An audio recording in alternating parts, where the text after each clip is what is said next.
malambot siya. Lalaban na naman po ang labandero. Isa lang yung binuha namin. Gusto lang namin nawala na ng sabi. Absorb na nung bango din ito. Hindi nga lang siya long lasting. Tapos yung likod niya, mesh.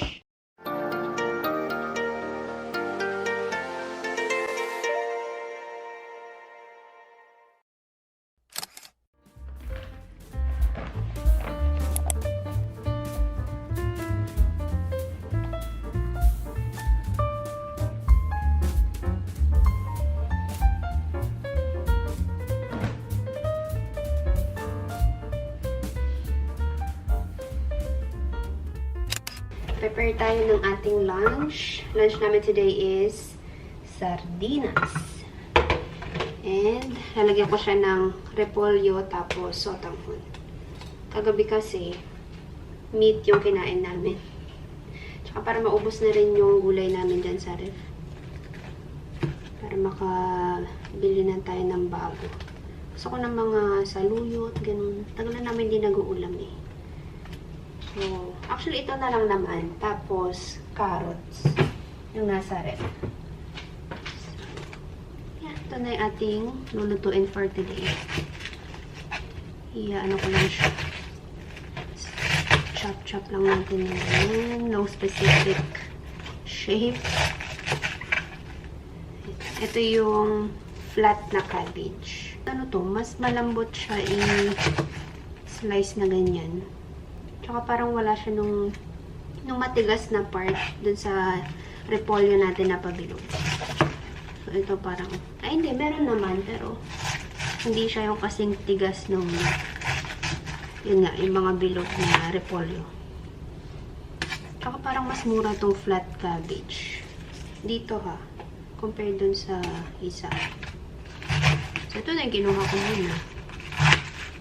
Like, ano? Hindi. Nagpre-prepare siya ng mga lalabhan din niya.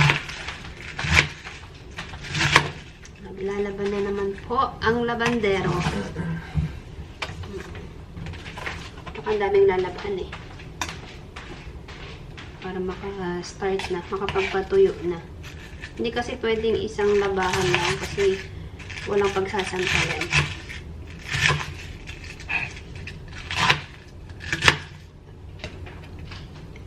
Okay. Oras na pala natin is, late na pala. 11:30 na guys. Late na ako. Actually, kakasain ko lang din ng aming rice. So, siguro mga past 12 na tayo makakakain. Labas pala kami mamaya. Magpapagupit siya. Hindi kami nag-exercise. Kasi diba usually, kami, Saturday morning. Late kami nakauwi kagabi. Alas 12 na. Hindi kayang gumising ng maaga. So, since lalabas kami today, bukas na lang kami mag-exercise. Sunday morning.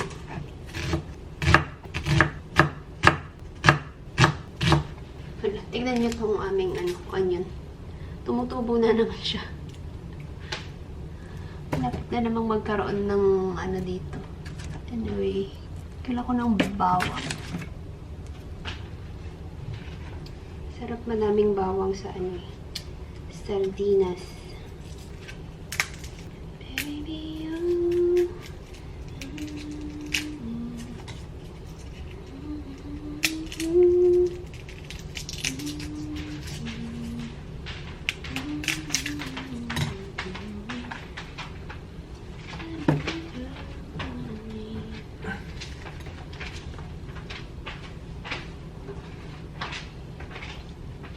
Meron pala kaming nabili nito guys. Hindi ko pa ata napakita to. Tagal na rin namin nabili.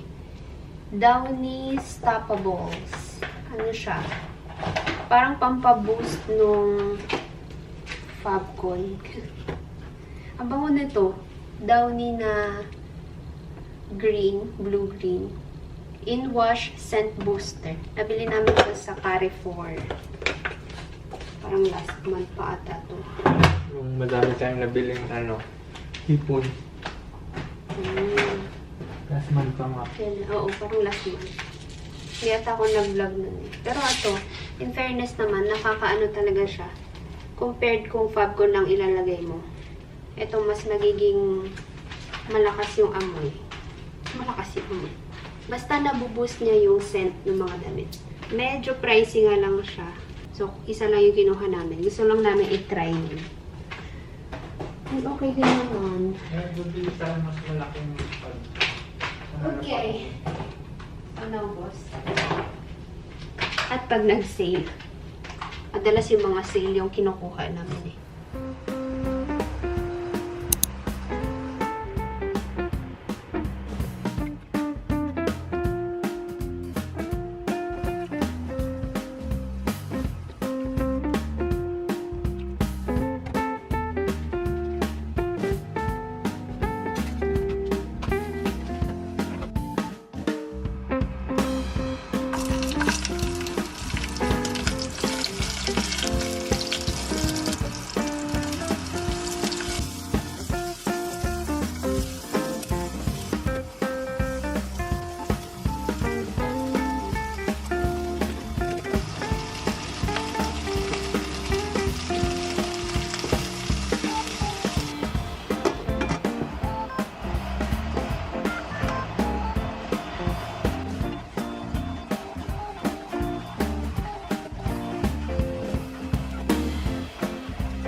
Kain na tayo. Tapos na ako magluto.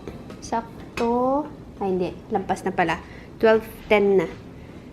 Kasi, ito na yung ating sardinas na nawala na ng sabaw.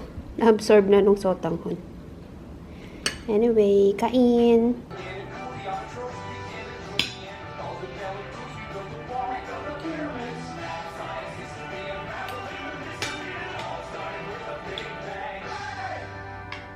Not one cereal mascot is a girl. This is not a breakfast sausage fest. Kabihis na kami guys. Paalis na kami in a few minutes. Kasi yung bus is 2:52 ata. Yung last na check ko kanina. Ang oras na natin is 2:40. So, sakto lang. Baba na kami. Para maabutan namin yung bus. Ito yung ating OOTD. Brown ulit. Tapos, white shoes. Same bag. Nag-ponytail ako today. Ang gulo-gulo na buhok ko. Hindi ko alam. Kailang ulit na akong sa kanya, ponytail. Pero hindi ako satisfied. Pero okay na yan. Yan mo na. Kapag laban na rin yan ng first load, andito yung mga sinampay naming iba. Yan, 2:41 na. Magpabango pala tayo. Yan yung pabango niya na bago. Ito yung sa akin naman. In Style VIP Amor. Bango din ito. Hindi nga lang siya long lasting. Mura lang naman to sa day to day.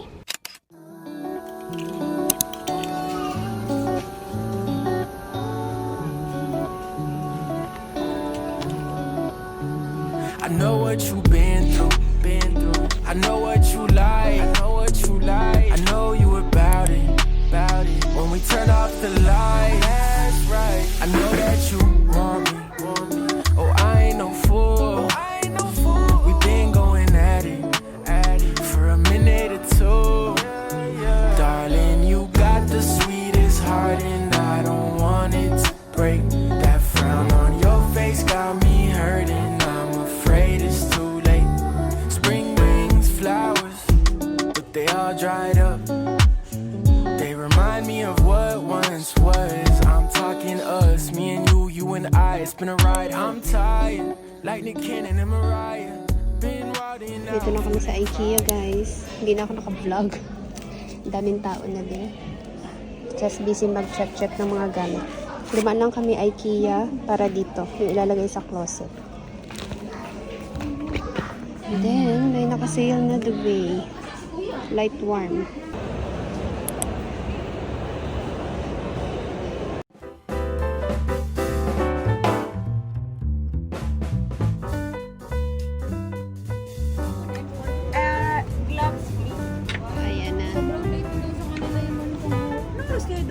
Alwada kanina. Oo, 3. 3 nagkaan pa lang kami. Late na daw sa kanilang 7. Oo, nilate talaga namin sila. Nagde-decide pa lang kami kung saan kami pupunta. Pero sorry, naisip namin yung ganyan, yung maraming tao.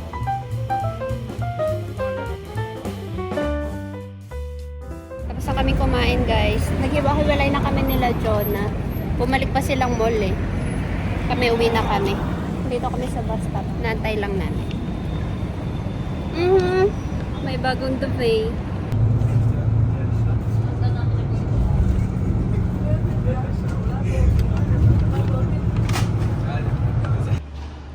Okay.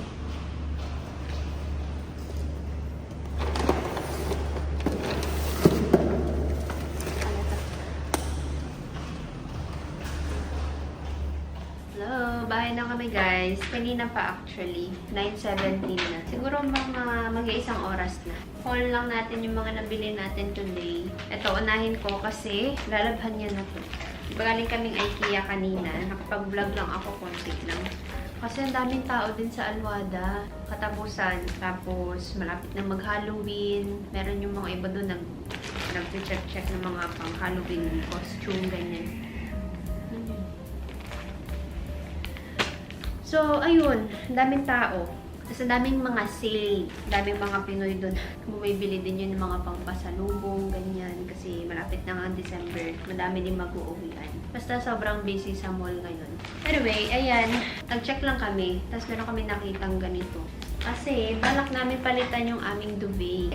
Iba yung una namin tinignan. Tapos, si kuyang nag-aayos-ayos doon. Meron siyang in-offer. Sabi niya ito, lang, 79. Yung una namin napili, 249 ata. Tapos, down to 169. Sabi niya ito, meron kaming bago. Queen size din siya. So, chinek namin. Sakto, diba, sa IKEA, meron naman yung mga nakalabas na doon na mga sample para makita mo yung size, paano yung feeling, ganyan. So, yun, pinag-compare namin sila. Mukhang okay din naman to. Mas mura pa. 79 lang siya compared sa 169. So, ito na yung kinuha namin. Ito, mga naka-add to cart ko sa aking, sa online app ng IKEA. So, nung nakita ko siya dun kanina, in person, mukhang okay naman pala talaga siya. So, ito, kumuha kami ng, ano tawag dito, shelf cart. Meron tong gulong eh. Dalawang kulay din siya, black and white. Pero yung white na yung pinili ko. Balak namin itong pagligyan ng mga stock namin ng mga food, like yung mga chips, ganyan. Para mabawasan na yung sa cabinet. Saka yung andyan sa taas ng ref. And last, yung para sa closet.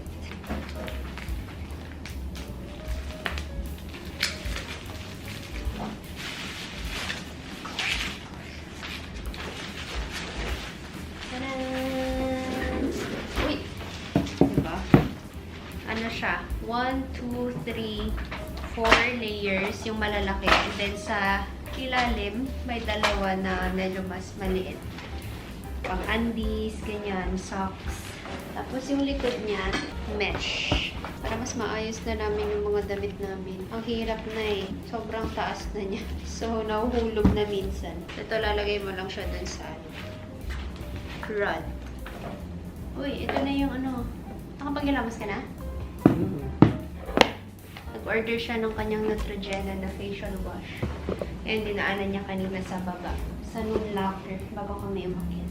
Yan, last bag, H&M. Diba, ang agenda namin kanina ay dapat magpapagupit lang siya. Hanggang sa nagkayayaan na naman na mag-check-check. Tapos sila Jonah, sumunod din.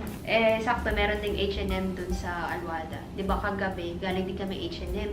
Kanina, pumasok ako sa H&M habang nag-aantay sa kanya. So, sumunod sila Jonah. Sabi nila mag-grocery sila. Hindi sila nakapag-grocery. Nag-shopping ulit. Actually, andun pa sila. Nauna na kami umuwi. Talagang shopping galore din yung dalawa. Nahin na natin itong sa kanya. Bumili siya ng shoes. Para siyang Stan Smith. Sabi ko maganda siya. Masarap yung foam niya. Ito naman, try mo. Try mo apakan. Pwede siyang pang-office din. Yung gamit-gamit niya lagi pang-office, yung Stan Smith. So ito, parang meron siyang pamalit din. Yun, okay din naman yung itsura niya. Very, simple. Ay, aray. Iapak mo. Uy, tapos pala naka 20% off pa. Basta meron kang i-install na app ng H&M. Tapos merong lalabas dun na voucher kasi. Tapos yun yung i-redeem mo dun sa counter. Tapos sa kanya rin to. Polo naman. Ang konti kasi ng sale lagi kapag sa mga panglalaki compared sa mga pangbabae. So ito, nung nagsukat siya ng pants, tapos nakita ko, nakasabit, sakto kitang-kita ko yung price. 30. So feeling ko iniwan lang siya dun. So kinuha ko siya. Pinatry ko sa kanya, sakto, kasya naman. Sinanap namin dun sa part ng mga, dun nga, sa men's section, kung saan to nakuha. Baka meron pang ibang style. Pero wala. Hanggang sa nung naglibot-libot kami, nakita namin, sa kids pala to, linen yung kanyang material. Linen blend. Sabi ko, bagay to sa brown na pants or gray. Kasi ito ang shoes. Sa kids section din to. Polo. Ganda rin ito. And then, last two, nakita ko ng shorts sa wakas. Ito yung medyo mas makapal eh. Sinukat ko to sa kanina, fitting room. Kanina parang blue yung tingin ko dun sa or dahil siguro sa ilaw nila. Pero ba't dito mukhang black na siya? Ayan. Wala nga lang siyang zipper. Pero, garterized, so okay lang. And then yung isa, ito, linen naman. Linen, ito yung may zipper. Zipper and button. Ito ang black talaga. And yun lang. Yun na yung mga nabili ulit natin. Ang dami din palang mga swimwear sa H&M. Mga 1-piece, 2-piece. Meron akong kinuhang 1-piece kanina. Pero nung trinay ko siya sa fitting, hindi ko gusto yung itsura niya sa akin. Pero pag tinitignan mo, ang ganda nung style, ang ganda ng kulay. Pero once na sinuot mo na pala siya, depende pa rin sa katawan mo kung ano magiging itsura. Hindi ko nagustuhan. So, binalik ko. Sayang tig 25 lang yun. And there we go.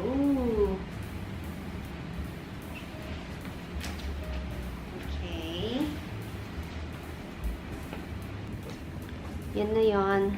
Magbibihis na ako, guys. And then, maghihilamos. Naisip ko mag-edit ako eh. Pero, wag na. Bukas na. Natamad na ako. Anyway, good night. Good night, guys. Ano na? 9:35.